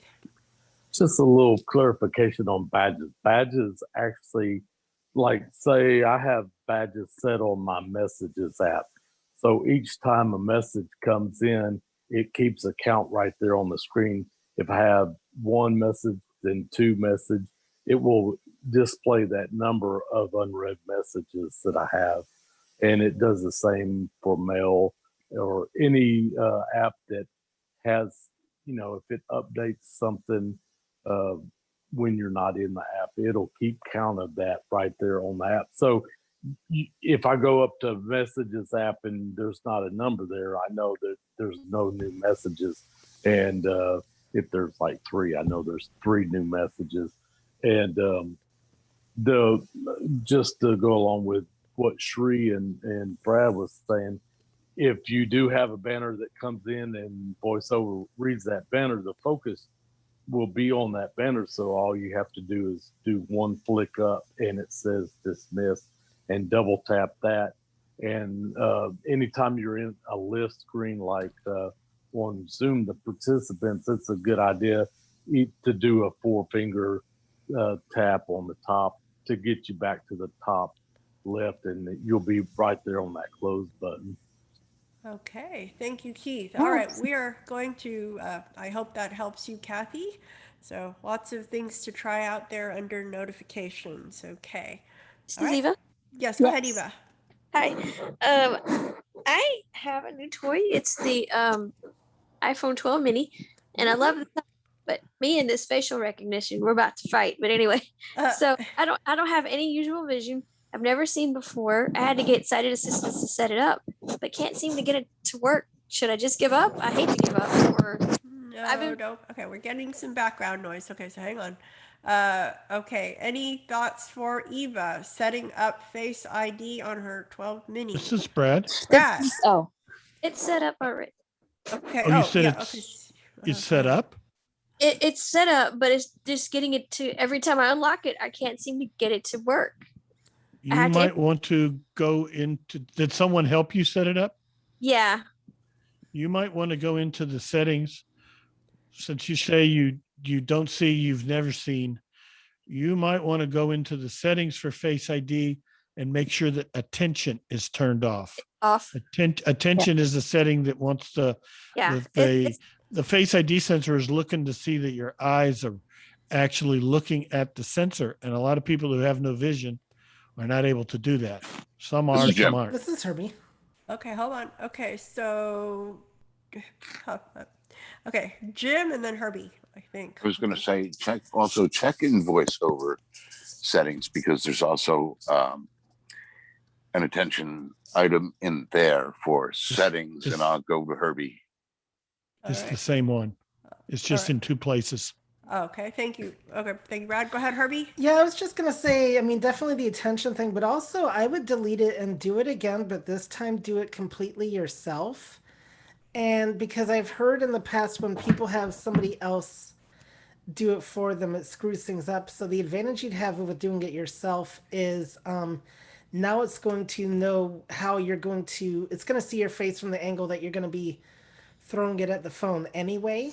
So I think it'll, and even when I set up for Face ID the first time, I had to redo it, and it actually worked better the second time around. So that's another reason why I suggest it. But it's gonna see you for you, and just have fun with it. Just when it tells you to, look at the phone and turn your head. Just turn your head, and it's gonna make its little cool sounds, and you're spinning around and trying to set it up myself, and I could not get it, and then that's why I had to get some help. But I was like, this is Brad.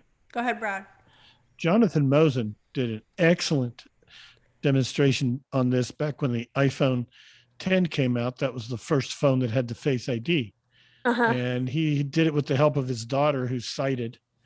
And what she had him do was hold the phone at a comfortable distance, say about 12, 14 inches, from his face. And again, this is like what Herbie said. You're holding it yourself, and you're holding it at an angle that's comfortable for you. And then Jonathan's daughter had him look at the phone, and then imagine your nose is the pointing device.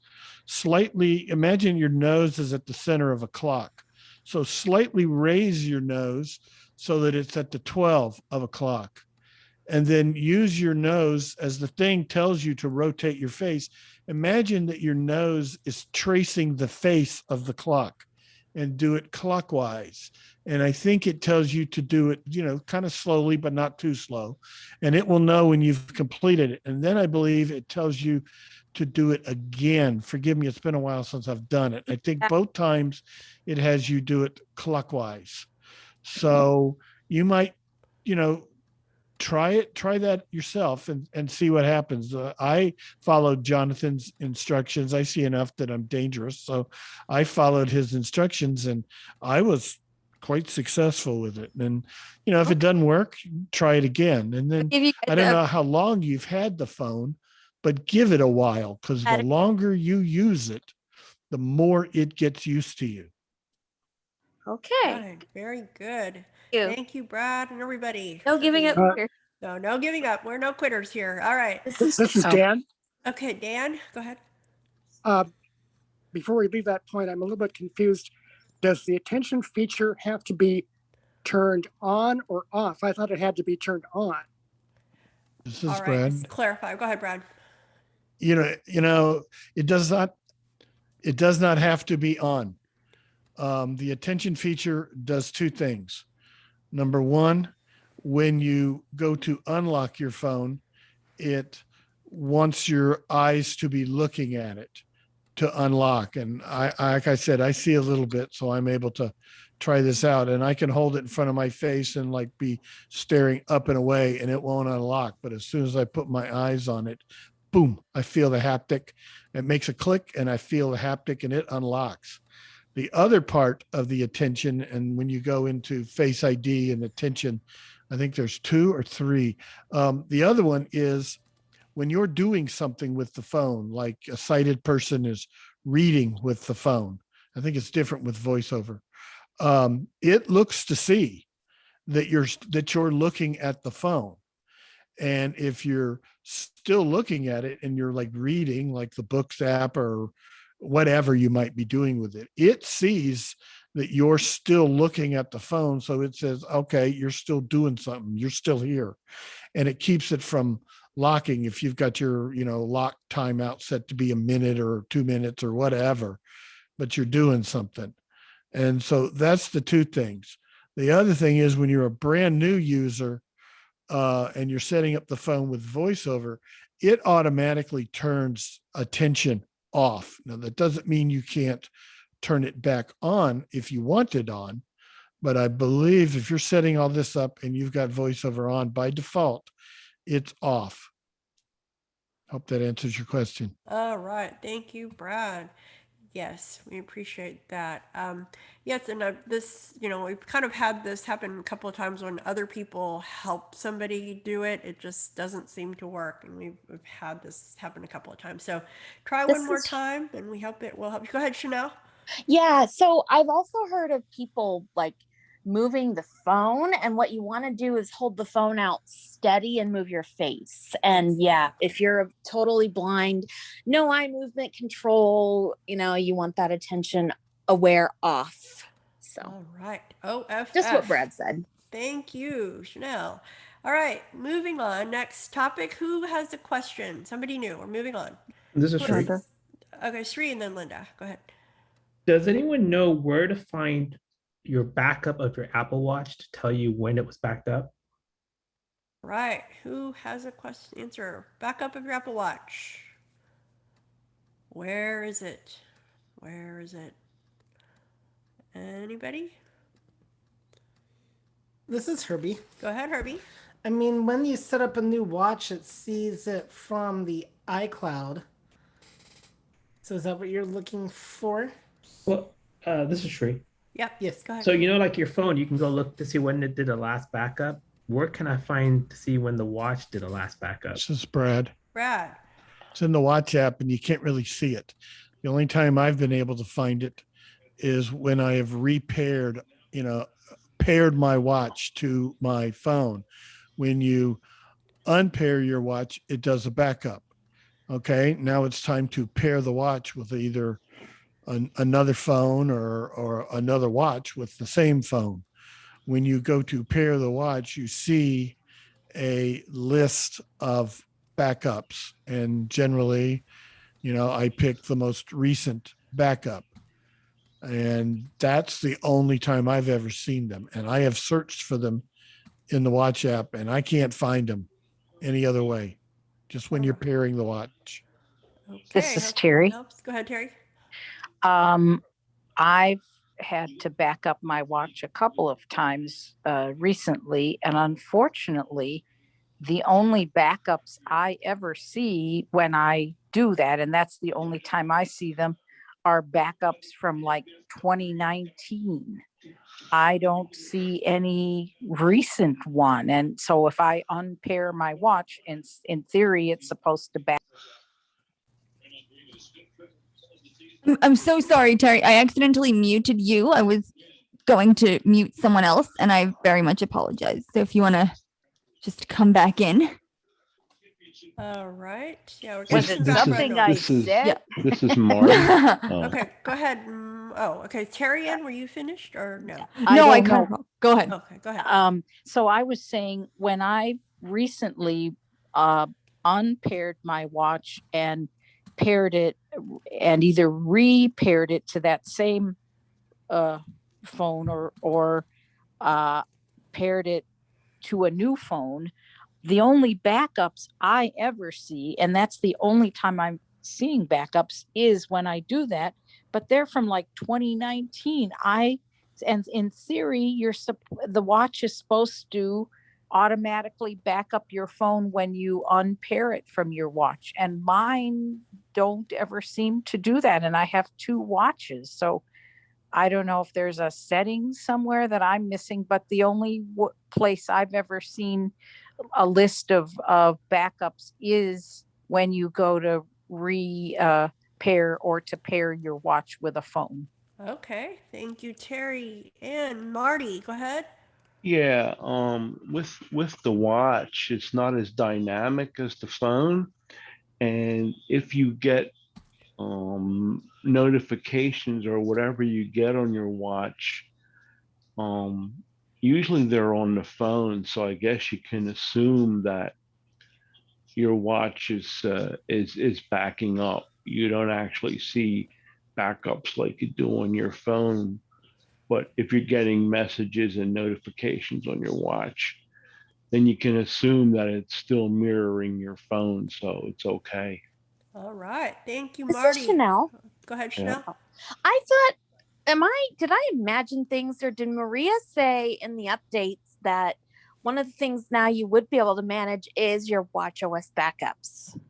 Was I hearing things? Yeah, this is Maria. I didn't go through it in details. I'd have to look exactly at what it was, but yeah, it did mention something about Apple Watch backups in iCloud. I'll have to see if I can quickly look it up to say exactly what that was. Okay, thank you. All right, so we will, she'll come back and tell us about that, and we will come back to, thank you.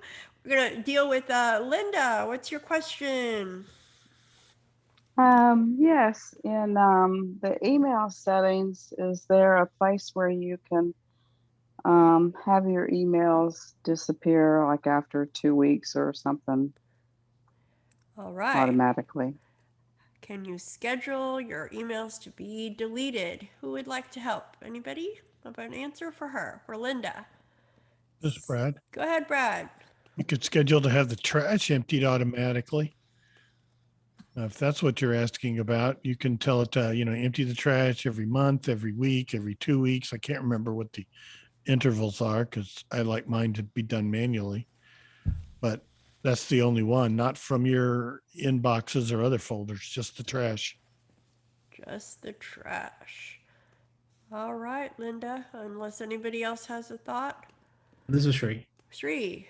Yeah, I was just going to say that the mail app that you're using on your iPhone is a pass-through from your mail server. So your mail server is what's pushing the stuff on your mail app. So unless you can do some kind of settings within the, like if you're doing Gmail or Outlook to see if they have something in there that you can do, but the mail app is really, it's not very smart. Okay. All right. Thank you. All right. Who This else? is Maria. Yes. Just to close the loop on Chanel's, so it's actually, the setting is simply a toggle now, so you can choose whether or not that the watch backs up to iCloud. So that's all it is. Unless this guide is not including something, but that is all that it listed in terms of what was new. So I don't think that would address this issue of seeing the latest backups. Okay. Thank you. All right. Who's next? Somebody new, somebody that hasn't had a turn, a new question? This is Roy. Go ahead, Roy.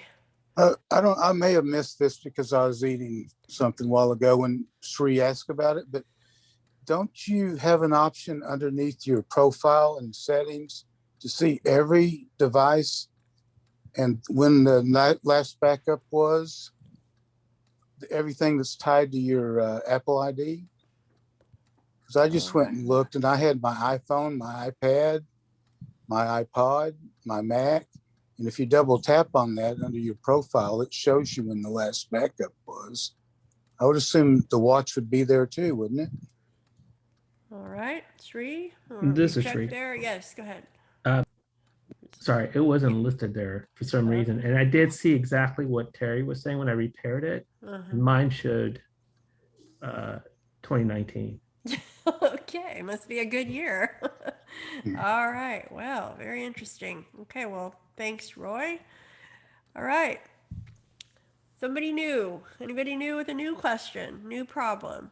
Elisa, Yes, go ahead, Elisa. can I ask my question now? Yeah, go ahead. Sorry. So somebody had mentioned, well, I think in the announcement, somebody mentioned about the Apple Series Watch 6 and how you can use PayPal to pay your $10. How do you put your credit card? I think that was my question.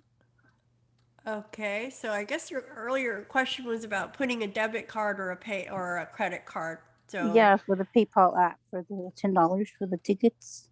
okay, does anybody want to explain real briefly how to do that? I mean, just it's like basic.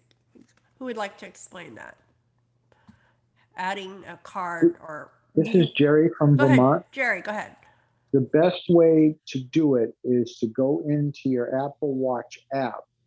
And I believe if you go into the wallet app there, it will help you add a card or I think it's add a card.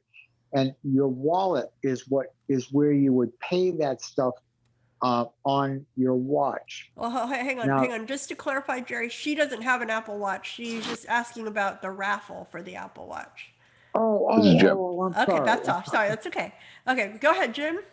Okay, what you would do is to add a card. That I believe that's what you want to do, Alicia. Yes. Am I correct? Yeah, that's right. Mm-hmm. So that would be in your PayPal settings where you could put a card in there. You'd have to go in and under PayPal, it says add new card. Okay, and it can also be a debit card. I think it was. Yeah, that can be any kind of card. Any it doesn't kind of care card. whether it's a credit card or a debit card. It doesn't. It just knows it gets the money there. All right. Okay, Lisa, we hope that will help you. So thank you for that question. Very good. This is Herbie. Go ahead, Herbie.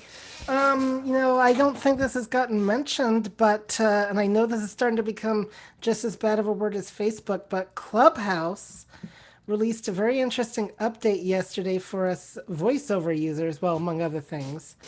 And basically now when you are in a room, you can do the two-finger magic tap, which is the two-finger double tap, and it will actually tell you who is speaking. Whoa, what a miracle. All right, thank you for sharing. And yes, very good. Big update. We've all been kind of clamoring for that. So thank you, Herbie. Yep, and the one thing I've noticed about it is you have to be pointed to a when I tried it earlier, I was just kind of like in a random spot and it didn't work, but when I swiped to the speakers list and did it again, then it actually worked, and it showed me somebody different than who I was pointed to, so it does work. Cool. Okay.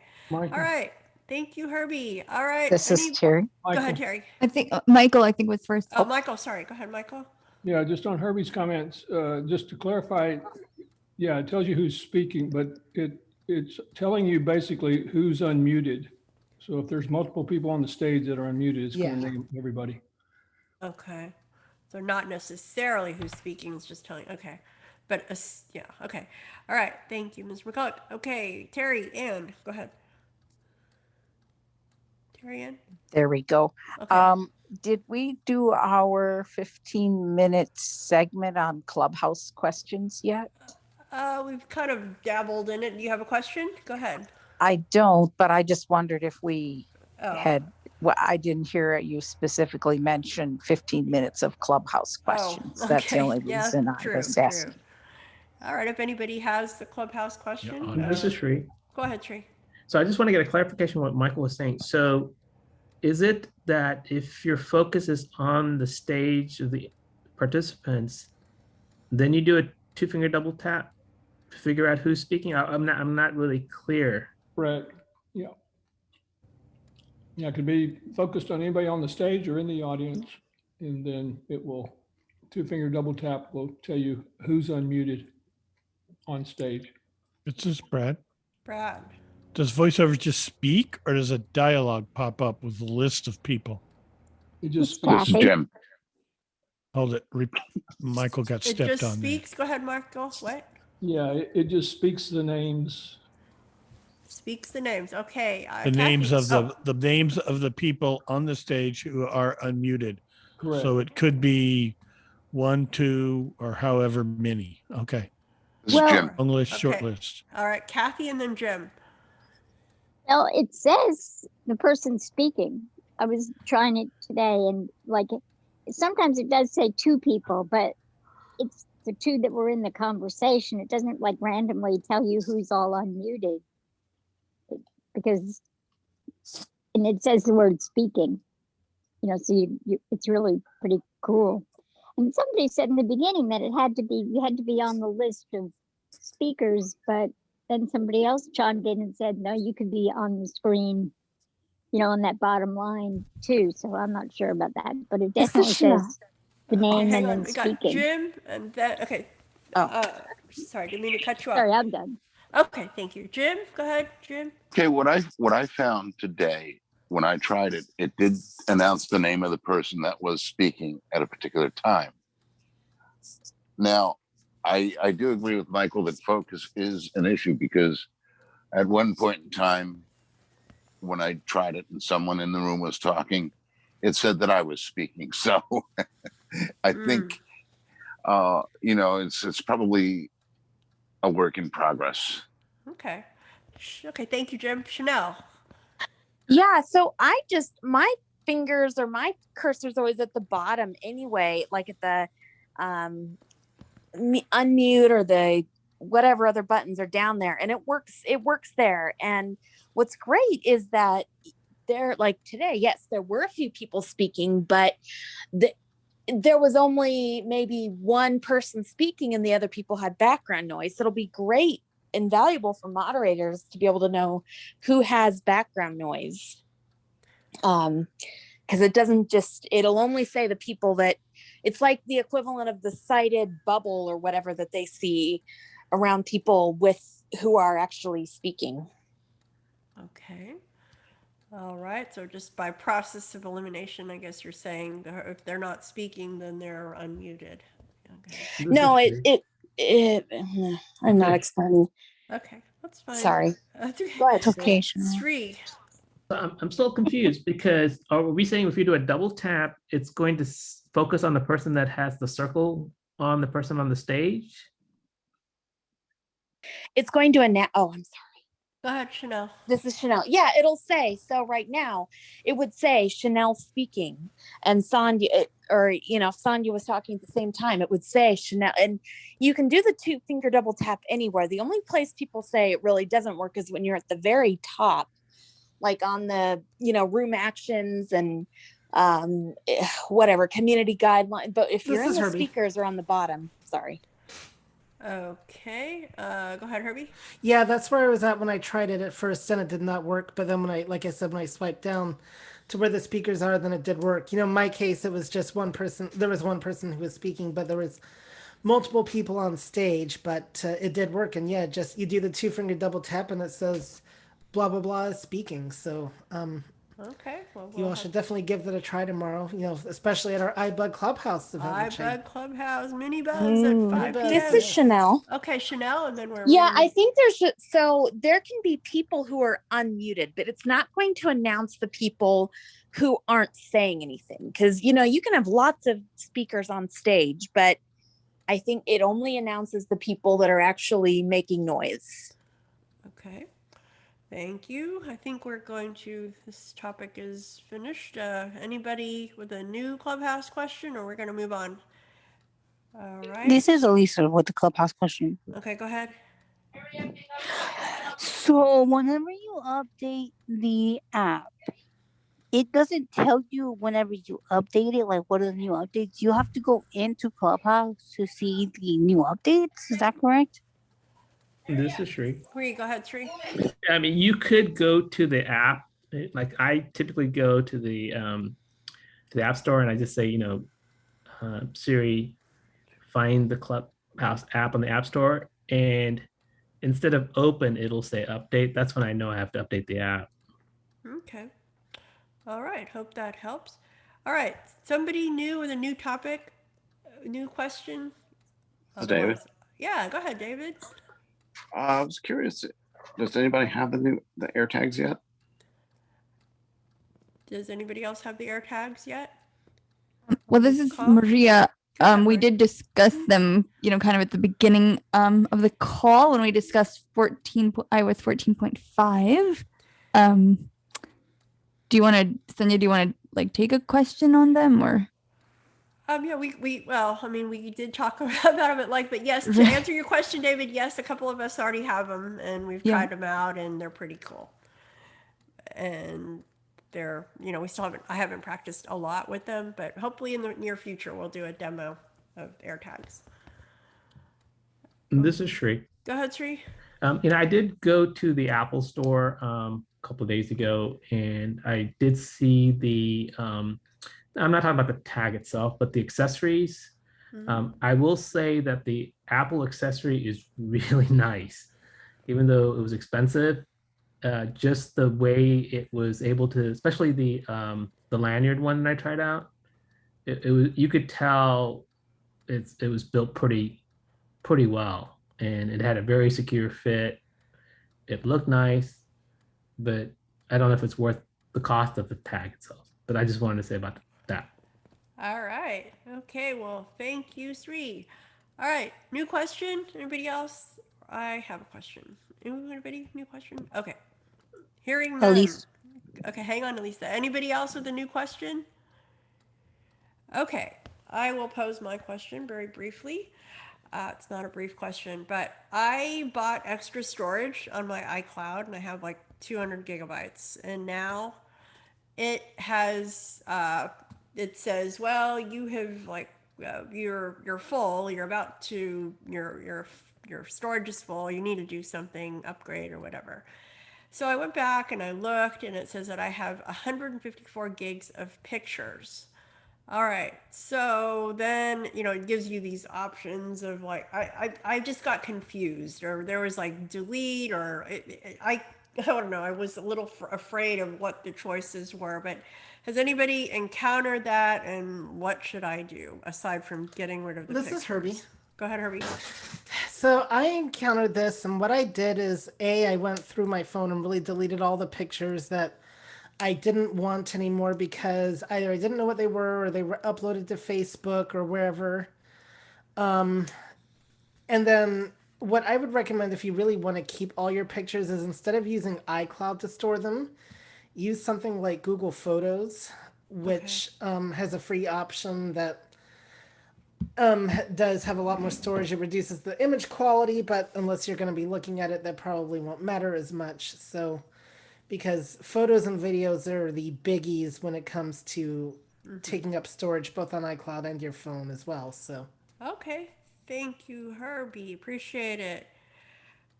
All right, thank you. All right, Elisa, your question, or we were gonna keep going. All right. Go ahead. Somebody new, because we've got a little bit of time left. Somebody new that hasn't had a chance. This is Elisa. Okay, go ahead. Okay. Elisa, if you could cut down on the background noise if we'll possible. Come back to you when you've got a quiet background. Mm-hmm. All right. Okay, who's next? Somebody new that hasn't had a turn. Nikki has a question. Go ahead, Nikki. I haven't asked one today, but I did try to answer for the clue. Yes. Okay. I set a lot of alarms on my iPhone all the time because I'm facilitating programs. I'm going to conference calls. I'm doing all these different things. And on a Monday especially is difficult because there are 4 that I try to get in at least part of each one between 4:30 and 7:30. But at any rate, but when I'm on a Zoom program and one of the alarms goes off, sometimes it throws me out. Or if I get a phone call, it throws me out. Is there any way to avoid doing that, or to quiet the alarm without having to go through them all and turn them off and then go back and turn them all on? So that's kind of a 2-parted question. All right. It's sort of a variation Brad. of something. Yes, go ahead, Brad. Do not disturb is your friend. Yeah, but the alarms still come through. This is Herbie. If you turn on do not disturb, they shouldn't. But they do. They do. Yeah. Oh, they do. I put ringer off, do not disturb. I even use the car thing on my phone, and the alarms still come through. Okay. Go ahead, See what Herbie's thinking. So you're wanting the alarm to just not throw you out of whatever it is you're doing? Right. Or if I get a phone call to have it, if I'm on a Zoom program, sometimes, not always, but sometimes it will throw me out because I'll come back and it's So gone. I two have to come suggestions. back in One, have again. you changed the notification style of the alarms? I don't know. I wouldn't even know how to do that. It just, If you go to notification, and then I forget what it would be under for the, maybe under clock. But you could Or change reminders. it to reminders. You could try that, setting them to not interrupting banners. You could try turning off banners altogether. I don't know if that'll prevent the alarm from going off or not. The other thing you could possibly try is a third party app. Like, you could use the Amazon Alexa app and have her do the reminders, and that may not throw you out of whatever you're doing. But I say may not because the phone, just unfortunately, Apple has things designed to where a lot of notifications can throw you out of things. And that for me has always been kind of a source of frustration. They only recently made it so now maybe the phone doesn't have to be so disruptive when you get a phone call. right.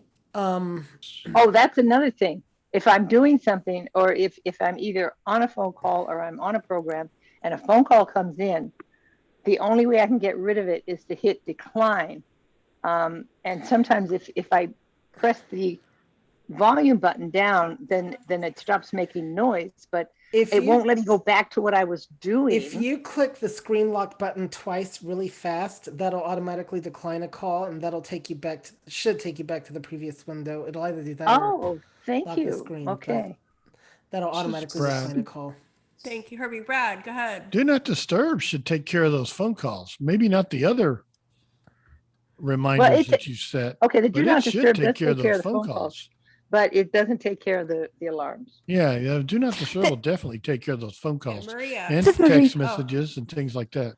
Yeah. Right. Go ahead, Maria. I wonder, and maybe the do not disturb will block this as well. Actually, I don't remember now, but I wonder what if you use like reminders instead of alarms, and then you'd have those reminders sound, but it wouldn't be as like intrusive.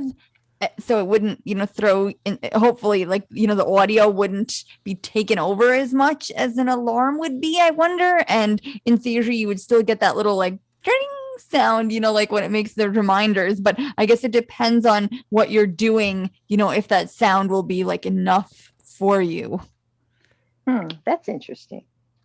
Right. I've never actually used the reminders for reminders. This is Marty. I make lists.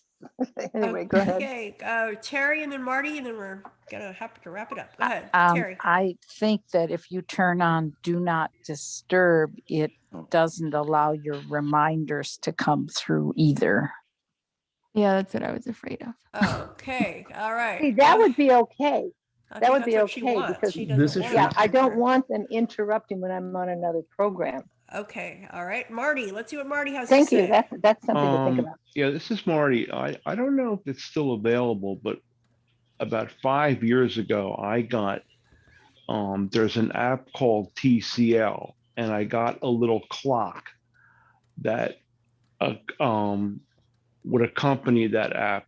And what you do in the app is you set alarms on that little clock, and it's pretty good. You can set the duration of alarm, certain days of the week. It's pretty flexible. So instead of your phone going off, this little clock would go off, and you could either have it do, I think, a sound alarm or just vibration.